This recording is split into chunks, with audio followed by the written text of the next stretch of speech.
ఓం శ్రీమాత్రే నమః. ఓం గం గణపతయే నమః. ఐం సరస్వత్యై నమః. ఓం శ్రీ గురుభ్యో నమః. జ్ఞానానందమయం దేవం నిర్మలస్ఫటికాకృతిం ఆధారం సర్వవిద్యానాం శ్రీ హయగ్రీవముపాస్మహే. హయగ్రీవ అనుగ్రహము కలుగ్గాక. కన్యారాశి. కన్యారాశిలో ఉన్నటువంటి ఉత్తర ఫల్గుని నక్షత్రము 2, 3, 4 పాదాల వారు, హస్తా నక్షత్రము 1, 2, 3, 4 పాదాల వారు, చిత్తా నక్షత్రము 1, 2 ఈ యొక్క 9 నక్షత్ర పాదాలు కలిగినటువంటి కన్యారాశి. ఈ రాశి వారికి ఈ నవంబర్ 1 నుంచి 30వ తేదీ ఈ నవంబర్ మాసమంతా కూడా చాలా విశేషమని చెప్పుకోవాలి. కొంతమందికి తప్ప కొన్ని పరిస్థితుల్లో కొంతమందికి ఇబ్బందులు మాత్రం ఉంటాయి. ఆ విషయంలోకి వెళ్తే కనుక ముఖ్యంగా కన్యారాశి వారికి లాభంలో ఉన్నటువంటి గురుడు ఈయన ఈ నవంబరు నెలలా కూడా విద్యార్థులు ఏదైతే సంకల్పిస్తారో విద్య విషయంలో అవన్నీ కూడా నెరవేరుతాయి. విద్యావంతులకి మంచి ఊరటనిచ్చేటటువంటి నెల మాసంగా చెప్పుకోవచ్చు. అట్లాగే వారి ముఖ్యంగా ఎవరైనా గృహం మారాలనుకున్నా, ఒక పెద్ద గృహాన్ని నిర్మించుకోవాలని కోరికున్నా, లేకపోతే ఏదైనా శంకుస్థాపన చేయాలన్నా, ఒక పెద్ద భూమిని కొనాలన్నా ఇది చాలా విశేషమైనటువంటి సమయంగా భావించండి. కన్యారాశి వారు తప్పనిసరిగా మీరు గృహ విషయంలో అభీష్టం నెరవేరుతుంది. ఏదైనా ఒక పెద్ద వెహికల్ కొనాలనుకుంటే ఆ యొక్క విషయంలో కూడా మీకు చాలా అనుకూలమైనటువంటి పరిస్థితులు. కొంత లేట్ అవుతుందేమో కానీ, ఆలస్యం అవుతుందేమో కానీ గురుబలం మిమ్మల్ని రక్షిస్తోంది కన్యారాశి వాళ్ళని. ముఖ్యంగా రియల్ ఎస్టేట్ వ్యాపారస్తులకైతే కనుక పంట పండిందని చెప్పుకోవాలి.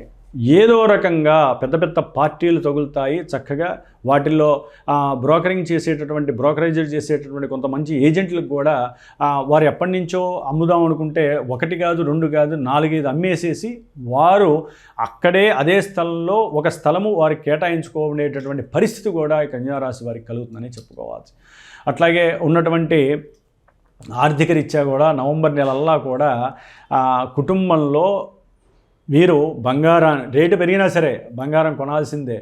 ఎందుకంటే భార్య ఆర్డర్ పడిందంటే వీరు కొనాల్సిందే. ఎందుకంటే వీళ్ళకి ప్రమోషన్స్ వస్తున్నాయి, వ్యాపారంలో మంచి లాభాలు కలుగుతున్నాయి. అట్లాగే వీరు ఏదైనా సరే తండ్రి గారి ఆస్తులు కానీ, లేకపోతే అన్నదమ్ముల ఆస్తుల విషయంలో కోర్టు సమస్యల్లో బాగా ఇరుక్కొని ఇబ్బందులు పడే వారందరికీ కూడా కన్యారాశి వారికి రివీల్ అవుతున్నాయి. దానివల్ల ఏమవుతుందంటే ధనము బాగా వస్తుంది కన్యారాశి వారికి.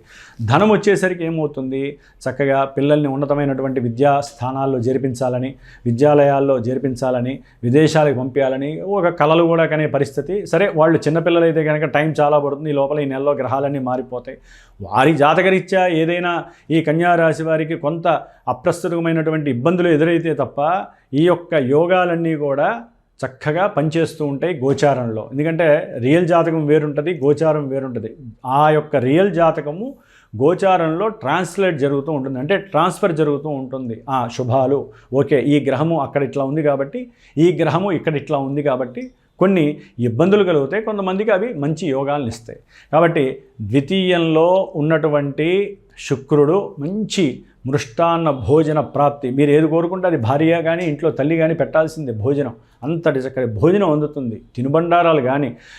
కాకపోతే ఇక్కడ పడితే అక్కడ ఈ పానీపూరిలో లేకపోతే నీటికి సంబంధించిన ఆహార పదార్థాలు కానీ ఎక్కడ పడితే అక్కడ నీళ్లు కానీ తాగకండి. దానివలన పేగులు అట్లాగే ఉదరానికి సంబంధించిన కొన్ని అనారోగ్యాలు కలిగే అవకాశం, మోషన్స్, ఉష్ణ సంబంధితమైనటువంటి ఇబ్బందులు చాలా ఎదురయ్యే అవకాశం ఉంటుంది. కాబట్టి కొంచెం జాగ్రత్త వహించండి. తినాలనుకుంటే చక్కగా ఇంట్లో ప్రశాంతంగా అడిగినట్టు మీ దగ్గరికి వస్తుంది. చక్కగా భోజనం చేయండి, చక్కగా ఆనందాన్ని అనుభవించండి. ఉన్నతమైనటువంటి విద్య చదువుకునేటటువంటి వాళ్ళకి అభీష్టము నెరవేరేటటువంటి సమయంగా కూడా భావించవచ్చు. భార్యాభర్తల మధ్య కుటుంబంలో శని యొక్క వేధ అంటే ఈ నెల నవంబర్ 28 తర్వాత శనీశ్వరుడు రుజుమార్గంలో డైరెక్ట్ మోషన్లోకి వచ్చినప్పుడు కుటుంబంలో భార్యాభర్తల మధ్య కొంత అవినాభావన సంబంధము, వ్యతిరేకత, అనుకూలత లేకపోవటము, ప్రతిబంధకాలు ఇవన్నీ జరగడానికి అవకాశాలు ఎక్కువగా ఉన్నాయి. అట్లాగే ముఖ్యంగా విదేశీయానంలో అంటే చదువురీత్యా కావచ్చు, ఆర్థికంగా మనం బాగుపడాలనుకున్నా కూడా అక్కడ ఏదైనా వ్యాపారాలు పెట్టేవాళ్ళు కానివ్వండి, అనుకూలమైనటువంటి సమయంగా భావించవచ్చు. శుక్రగ్రహ అనుగ్రహం, గురుగ్రహ అనుగ్రహం శుభప్రదంగా ఉంది. నవంబర్ 17 వరకు ఆర్థికంగా కొన్ని ఫ్లక్చువేషన్స్ చాలా వస్తాయి, జాగ్రత్తగా ఉండాలి. తండ్రి యొక్క అనారోగ్యం కావచ్చు, భార్య యొక్క ఆరోగ్యరీత్యా, ఆవిడ యొక్క కోరికల రీత్యా ధనము వృధాగా ఖర్చు పెట్టే పరిస్థితి, లేదా వెహికల్స్ రీత్యా గవర్నమెంట్ చలానాలు పడి 10 రూపాయలు పాత బ్యాలెన్స్లు కూడా మీరు పోలీసులు పట్టుకుంటారు, వారికి డబ్బులు ఇవ్వాల్సి వస్తుంది, చలానాలు కట్టాల్సి వస్తుంది. ఇవన్నీ కన్యారాశి వారికి నవంబర్ 16-17 వరకు ఉంటాయి.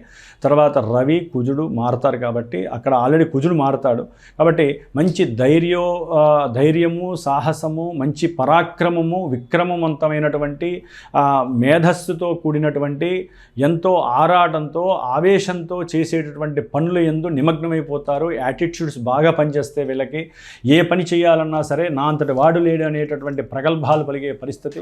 అయితే వీరు అనుకున్న సంకల్పంలో కొన్ని మిస్టీరియస్గా అంతర్గతంగా కొన్ని ఇబ్బందులు అయితే ఉంటాయి. వీరు జాగ్రత్తగా ఉండాల్సిన పరిస్థితి.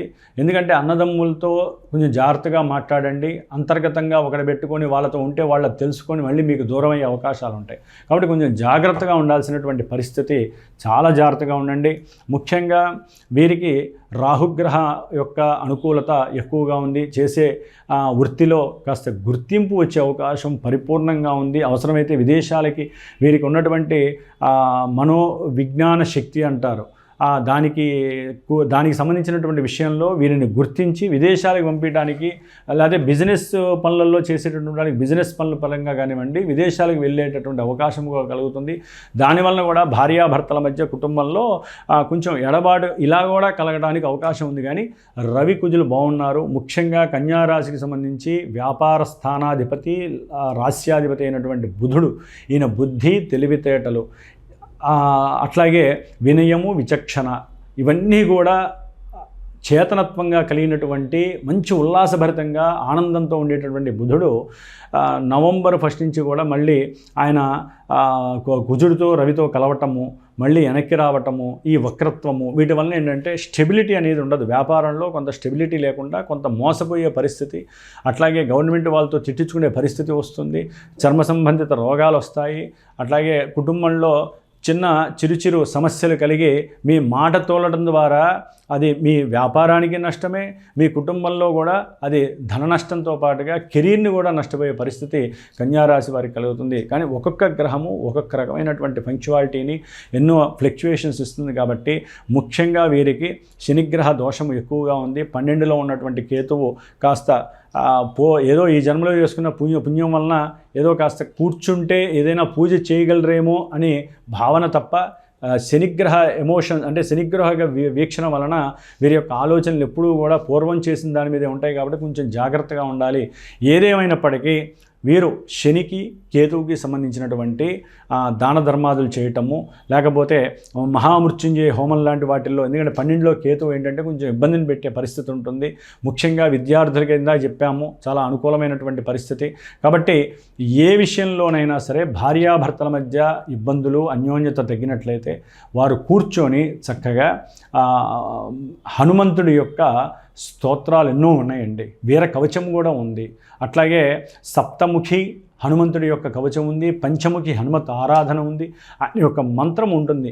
వందే వానర నారసింహ కగరాట్ క్రోడాశ్వ వక్త్రాంచితం నానాలంకరణం అనేటటువంటి చక్కగా ఆ స్తోత్రాన్ని రోజు ఒక 5 సార్లు ఇద్దరు పఠించండి. మీ మధ్య ఉన్నటువంటి సంకల్ప దోషాలు తొలగిపోతాయి. ఇద్దరు చక్కగా అనుకూలంగా ఉంటారు. విద్యార్థులకి కూడా ఆటంకాలు లేకుండా ఉంటాయి.